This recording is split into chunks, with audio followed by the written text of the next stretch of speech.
mwngbaise ang phan mano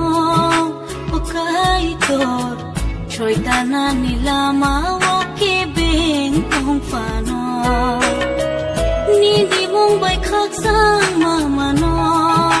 o kaitorno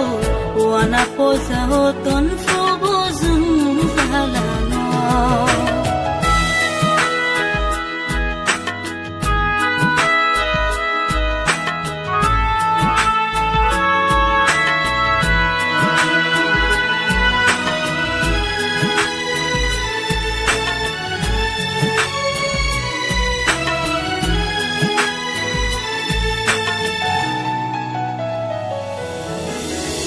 Kristo holong krak sakawo ang lebat caca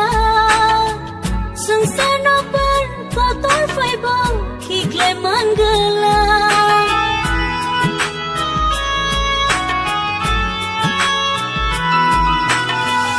Anilang manini thani ya fari raza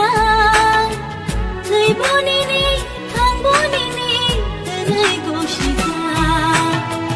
Nini mwngbaise ang phan mano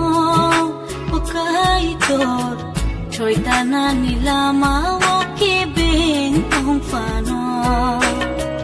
Nini mwngbai khak sang mamano o kaitorno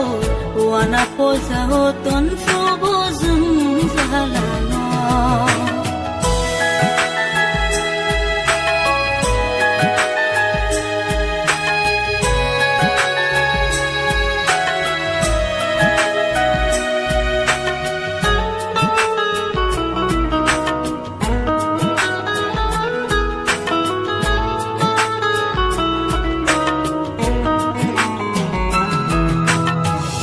Makuro yang kasleway anak lilia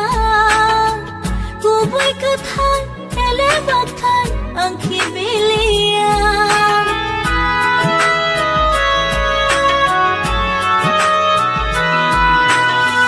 Kubong ni siya'y teibo kubo kaitorno ko kay Nanggayago na sentingan sobray baitong kay Nini mwngbaise ang phan mano